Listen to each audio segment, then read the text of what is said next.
Hey, what's up, family? Welcome to Metro 2 Masterclass. I'm Spencer Bass, but everybody calls me Spiffy. I'm a credit and funding consultant, and my job is to help people understand the game that's been hidden from them. Tonight, I'm not just teaching you how to dispute, I'm that credit system, showing you the credit system and how it actually works and how to make it work for you. What we're talking about tonight is Metro 2. And if you never heard of it, we're going to dive into it pretty good tonight. And this is something that the credit bureaus use and haven't really wanted you to hear at all because, again, it helps them at the end of the day. The bureaus don't teach this, but it's how they process every account that comes to their doorstep. Let me go ahead and share screen there. And, all right, so we got Metro 2 decoded. All right, so disputing is the shoot, is the surface, Metro 2 is the system. Most people think disputing means sending a letter, but it's not. It's 90% because 90% of disputes fail because they're based on emotion, not data. Metro 2 is how the bureaus record, read, and verify our information. So if your challenge doesn't match their data format, it's going to be ignored. So everybody usually says that, they're disputing and, oh, well, they sent me a letter saying that they verified my information and all of this. And it's like, no, they didn't verify, your information per se. They just they getting paid to uh have your information on their um on their profile. So basically the companies that say that you owe them, they're paying Equifax, TransUnion, and Experian, they're paying them to keep that information on their website or on their report. So basically we want to stop fighting taking this fight and taking a knife to a gunfight, and they got the gun and we got a knife. But today we taking that knife out your hand and we finna get ready to make it fair for us. All right, so why you need to learn Metro 2? Because the old way doesn't work anymore. The bureaus, they now use automation, not humans, to review your disputes. They match your data to the Metro 2 format instantly. Only when you identify compliance errors do they have the legally correct or delete the account. That's how professionals, banks, and data furnishers do it, and now you can too. So again, you sending in letters and you saying, "Oh, well, this isn't mine."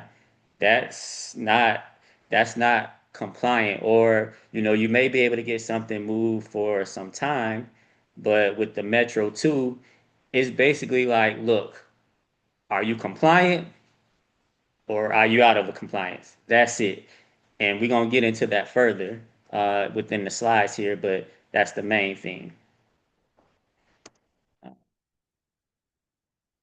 How Metro 2 actually works. Metro 2 was created in 1997. And I bet none of you know that Metro 2 was created in 1997 by the Consumer Data Industry Association, the CDIA, to standardize how credit data is reported to the major bureaus.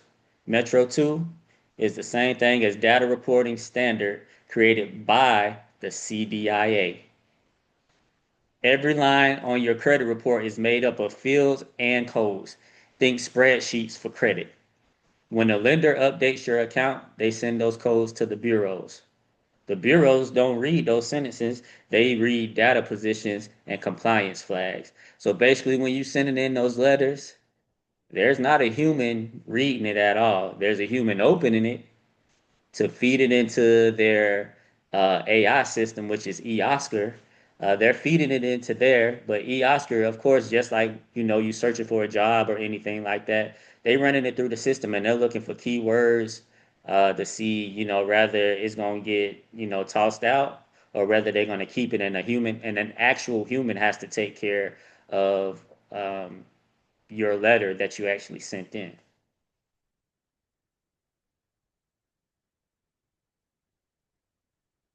What's a Metro 2 violation look like? When you start looking at credit data through the Metro 2 lens, you see how sloppy reporting is. Each of these errors breaks their own rules. And once you point out that properly, they have to update or remove it. This isn't arguing your feelings, it's holding them to their data standards. So basically, when their data breaks the rules, you win. Because again, with this Metro 2 compliance, it has to be 100% correct. So, and more than likely, it's not going to be 100% correct on all three bureaus. It's not going to match all across because the three bureaus, again, Equifax, Experian, TransUnion, they don't even speak to each other at all. So there's bound to be errors on at least one of your credit reports. So basically, here's some examples here. Balance after charge off. Once the debt is charged off, the balance should be zero. So if they saying on your report that it's charged off, but it's still showing a balance, that's the issue. You should get a Metro 2 letter, send it in, dispute that. Or send in the Metro 2 letter to attack that. Because we're not disputing, we're attacking now because, again, we're using their system against them. Duplicate collections. Same debt reported twice by different agencies. So it could be like the original company that had the debt, and then the collections that has it, and they're showing the same exact information. But again, if they sold it off to the credit or to the if they sold it off to the collections company, then there shouldn't be there shouldn't be a duplicate of the information showing. So that's another thing that you would be able to attack. The next thing, date of last activity manipulated. They push the date forward to keep it reporting longer. So a lot of times when you hear, I'm pretty sure a lot of you have heard Come on, that you not ready yet? you heard Y'all that already gonna be late. uh, you got going. Hey, you got to put yourself on mute, please.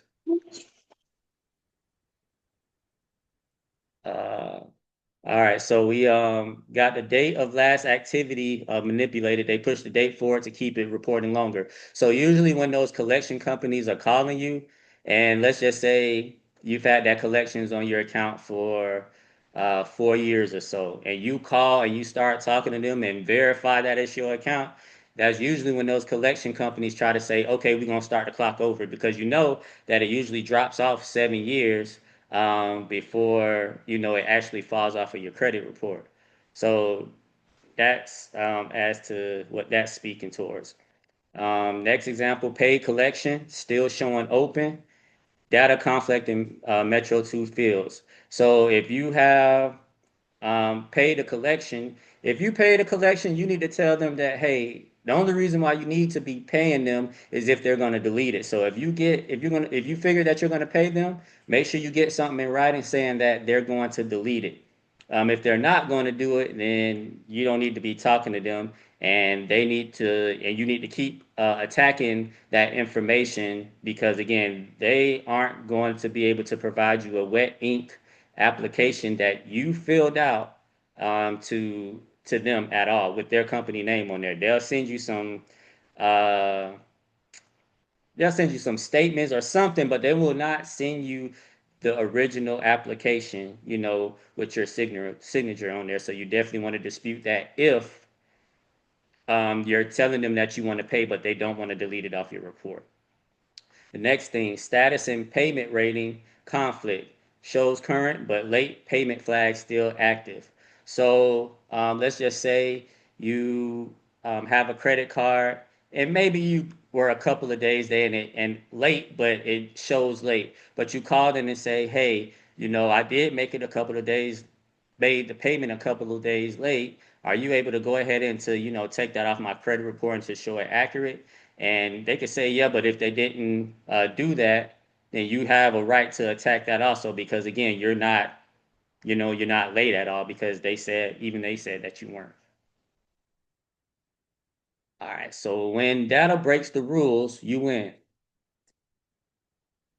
So incorrect reporting. Account marked as open when it's actually closed, we're going to attack that. Late payment reported even after settlement, we attacking. Duplicate accounts listed under two furnishers, we attacking. So again, with this Metro 2, it's not that we're disputing anything, we're attacking. And when we attack it, again, it's not going to be an overnight thing, but we're attacking everything. And again, Metro 2 can get everything off of your credit report. So you talking about collections, you had a repo, you have child support, whatever it may be, we can attack it and get it off. Now, again, it could be some time as to when it comes off. The time varies, but it can get off of your reports. Um, Compliant reporting. So the account status would be closed and it's paid as agreed. So I was speaking about that in the last slide as to you paid the collections agency and they actually showed the account as closed and they're taking it off. Accurate balance, payment history, and date of last activity, and no duplicate reporting. That's why it's good that you check your credit report every single month to make sure that it's reporting accurately. And if it's not, then we want to make sure that we're attacking because, again, we're not going off of opinions, we're going off data errors that can hold them accountable. So, again, they have their system, and we know their system, and we're using their same rules against us because we're using their same rules against them because, again, we haven't known this information, but since we have it now, we need to use it for our advantage. All right, how to use Metro 2 for results. Now, we don't send emotional letters, we send data challenges. You don't say, this isn't mine. You say, under Metro 2 guidance 17A, this is not, or whatever the code may be, this needs to be not compliant and it needs to be updated or deleted. That's the difference between being ignored and being respected. So turning compliance into credit power. Pull your full credit reports every month, not apps, but you want to get like a full credit report. So going to what is that? Uh, Kickoff or going to forgot the other one. But if it's not something where it's showing all three of your reports at the same time, you don't really want to go off of that because it could be a little bit off. You want to go somewhere where it's showing all three of your reports and it's going to give you the information that you need to review so that you're able to see if you need to attack anything for that specific month. And number two, you want to highlight inconsistencies. That's dates, balances, statuses that don't line up. So again, if you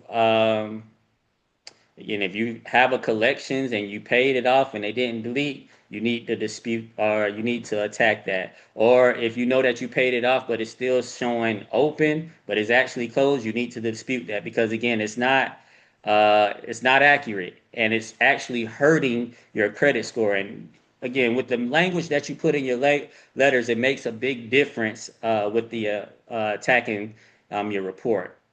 Number three, you want to cross-check with Metro 2 standards. That's the CDIA manual list how each field must be reported. So each field has its a, a code that you use that again we want to use the correct language and the correct codes so that whenever we send it into the bureaus, we're able to get past their AI system, which is the eOscar, so that whenever it reads it, it actually has to be read by a human and they have to actually, manually tend to your letter. Because again, the only reason why they're putting it through AI because they're getting millions of letters per day. Ain't no way a human is going to be able to, read millions of letters per day. Is no way. Their eyes going to get fatigued and all of that. So that's why they're using their eOscar, their AI system.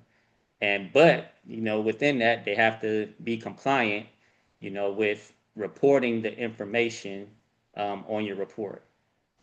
All right, next, number 4, draft a database challenge, reference specific fields.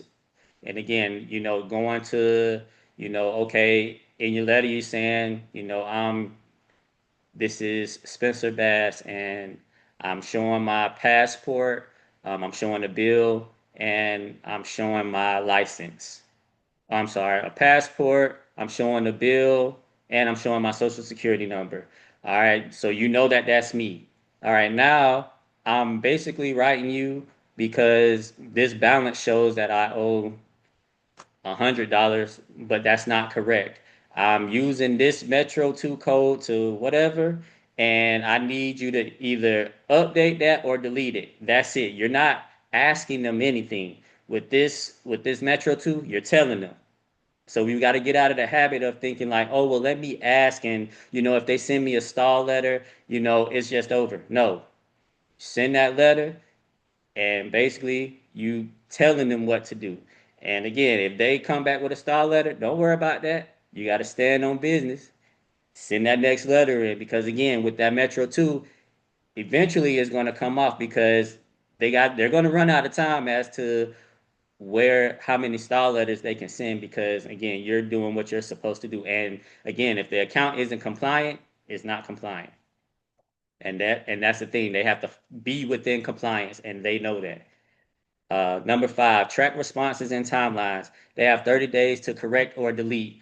So a lot of times, when you send in the letter, they sometimes they can respond before those 30 days. And if they respond, sometimes it can be early as like 10 to 14 days. If the credit bureau responds back, you can go ahead and send you another round because they have acknowledged that uh, they've acknowledged that they received your letter and that okay, well, we need to make sure that it's you. You keep attacking. But if they haven't sent nothing within those 10 or 14 days, you want to make sure that you're still able to, well, you just have to wait the 30 days. So around about the 28th to about 32nd day, you want to go ahead and start to send off your next letter because, again, you want to keep it consistent so that you don't lose traction with your attacking of your credit report. All right, so your credit profile versus your credit score. Remember, we talked about that last week. You can have a great credit score or something like a 750 or 800 and still not get approved for things because your credit profile isn't that strong. So lenders approve based off of profile data, not just the number. Metro 2 cleanup fixes your data integrity, not just your score. A strong profile shows on-time payments, low utilization, mixed credit types, and clean data. So with that Metro 2, let's just say you have some late payments showing for maybe like a credit card or something like that for 2 months. Basically, you're getting that Metro 2 letter and you're saying, hey, I want you to correct it to, show as current, or you need to, basically, you're just trying to improve the negative marks on your report. And again, with when you're getting that stuff done, it's going to automatically increase your credit score and make your profile look better. So if you got those late payments, you um, or you got inquiries on there that you need to dispute, or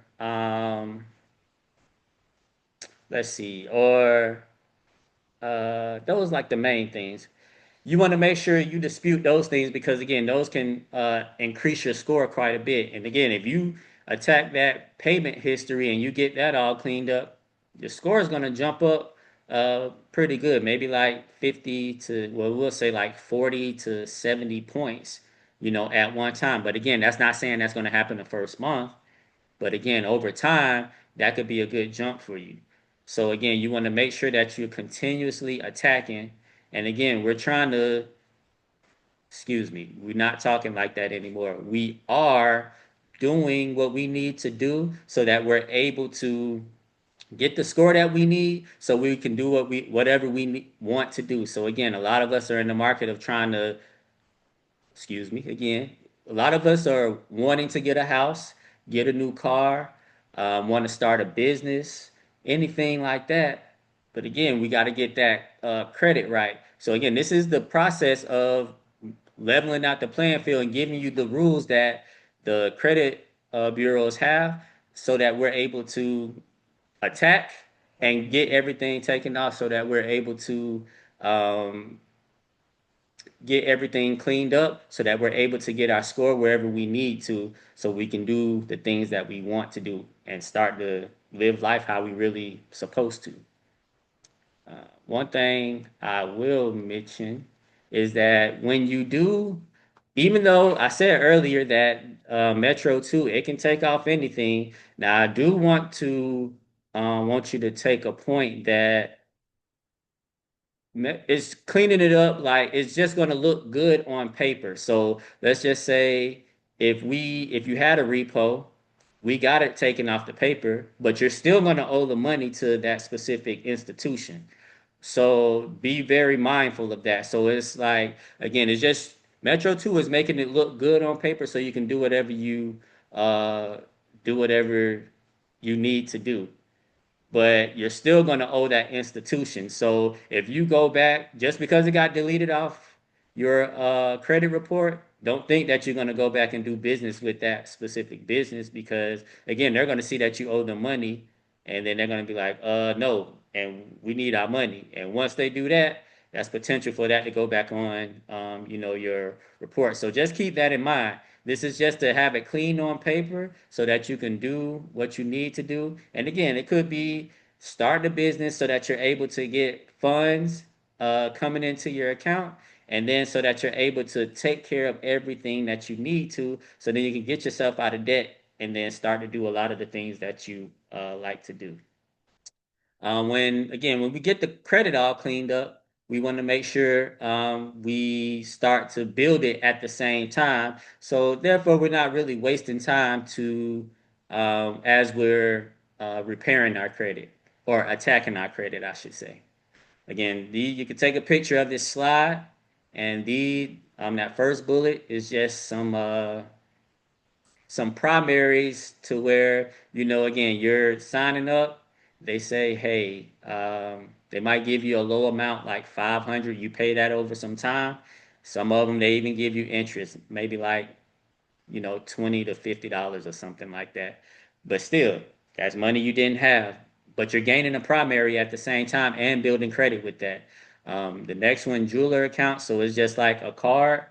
And you basically signing up, paying a member fee, but then you're getting the primary, of like whatever their listing may be. It could be $1,000, it could be, $3,000, something like that. But you're having it listed. It's not that you have to really use it, but again, you're having a primary on your account to beef up your profile because again, remember that score isn't everything. You need that score and you need that profile, but the profile is a little bit more important.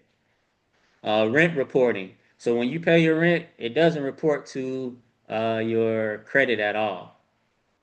So with these type of apps or these type of applications, you can basically go back like 2 years. Some of them allow you like 4 years to go back. They call your landlord and they say, "Hey, does this person stay here?" They say yes. Been paying the rent on time? Yes. And then boom, just like that, you done created 2 years of history for 2 years of a primary and 2 years of history on your report, which again is good because again, if you're rebuilding, you want to like keep your average age of credit. You want to keep that intact also because you don't want to be deleting accounts and it has a good amount of age and that's helping you, um, with so you don't want to have a 7 year account and then get that deleted and then now you only have accounts that's just these that you just signed up for, which are a few months.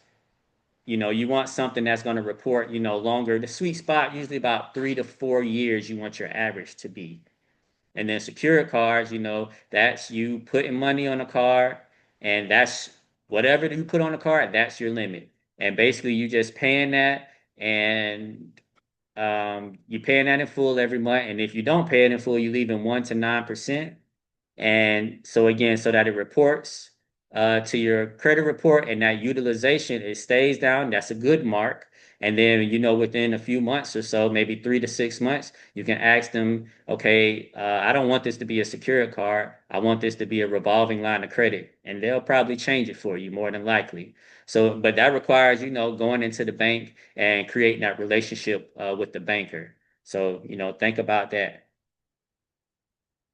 Leveraging credit like cash. So, yeah, we have to remember that credit is a tool, it's not a trap. So a lot of us think that, we have to get this credit and we got to go buy, you know, expensive clothes, or we got to go buy, cars or stuff to kind of like satisfy our spending needs. But it's like, you don't need to, uh, you don't need to do that, because again, I got it. You don't need to do that because um, it's not bringing you any money. And again, we're fixing the credit we're fixing the credit so that we're able to get what we want, but to also potentially have the money work for us. So again, as to, you starting a business and you don't have all the money that you need to start a business. And let's just say, I think I got a slide for the next one, but I'll just wait for that. Credit creates opportunity when you use it for cash flowing moves. Separate separate income credit from expense credit. Invest borrowed money into something that pays you back. So here's our example here. Food business without cash. Marcus loves cooking and wants to start a small food truck, but he doesn't have 5,000 in cash. His credit isn't perfect, but he's approved for a $2,000 credit card and a $3,000 personal loan. So with 1,000, he goes and get on the credit card, he gets a grill, cooler, and his utensils. And he sets up at, moving around the city at local events, tailgates on the weekend. But then he spent $500 also on supplies and ingredients.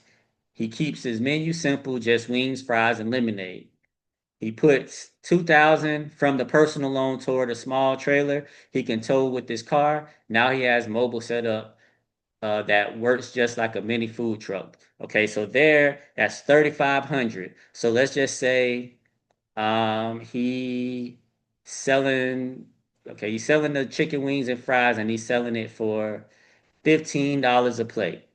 So if he sells 10 plates, he's already made $150. So we're gonna say he sells uh we're gonna say he sells 50 plates. That would be uh I think that's 2,500. So that's 2,500, and he spent 3,500 uh on all of this stuff that he had to do. So he's already made 2,500 that he can put back towards that, and that's just one weekend. You get what I'm saying? And so the next weekend he could do the same thing and potentially make 2,500 again. So now he's got all of that debt paid off again. So that's only 3,000. He's got all his debt paid off, and he's made $5,000. He's profiting $2,000. He does it again. Well, he's not profiting $2,000 because he still got to spend the 500. But again, he's gonna have about $2,000, maybe no 1,500. But again, at the end of each weekend, he's gonna have about $1,500, or he's gonna at the end of the month, he's gonna have an extra $3,000, all because he used his credit to buy this stuff, and then the only thing he's really got to keep spending his money on is the food, really, because his utensils are gonna stay and that trailer is gonna stay. And as long as he's able to do that, so now he's created money for his business with using other people's money. So that's how we got to start to think about credit, not just spending it on things that's not going to make us money. Let's try to think about things, not try. Let's think about things that going to create us money because again, there's enough money out here for everybody. I'm talking about a lot of money. You just got to go get yours. All right, the 30-day Metro 2 action plan. Your blueprint for the next 30 days. Week 1, pull your 3 credit reports and then mark your inconsistencies. Week 2, identify Metro 2 violations. So that's your balances, dates, statuses. Week 3, send your first database challenges using Metro 2 language. And then week 4, add 2 to 3 positive primary accounts and monitor changes. And then you want to keep doing that every month until you get your credit report as to where you want it to go. Now, I do have access to a system that can kind of make this easy. Um, if you want to, you know, work with me and to get access to that system, I'm definitely open to assisting you all. But I also have a 6 book bundle that I have, which is called the Legacy Blueprint Bundle. It's 6 books. As you see here on the screen, it's Mindset and Money Moves, Credit Confidence, Path to Financial Freedom, Manufactured Spending, and Funding Playbook.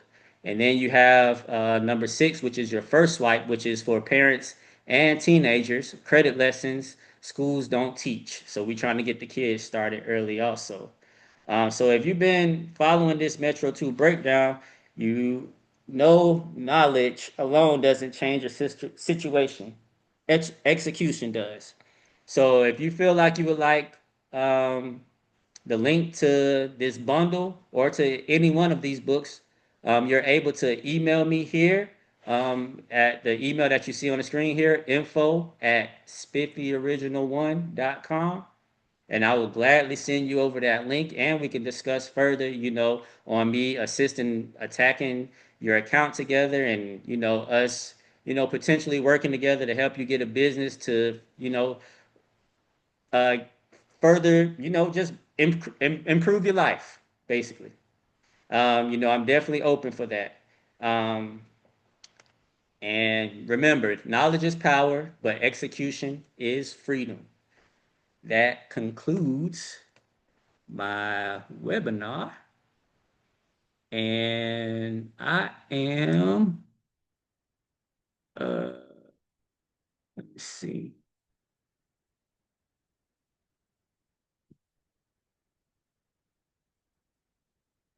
share. Oh, shoot. Let's see. That concludes. If you have any questions, go ahead and type them in the chat and we can go ahead and to go over that. If not, I thank y'all for tapping in with me today and appreciate you for joining. And I'll see you next time. Stay spiffy.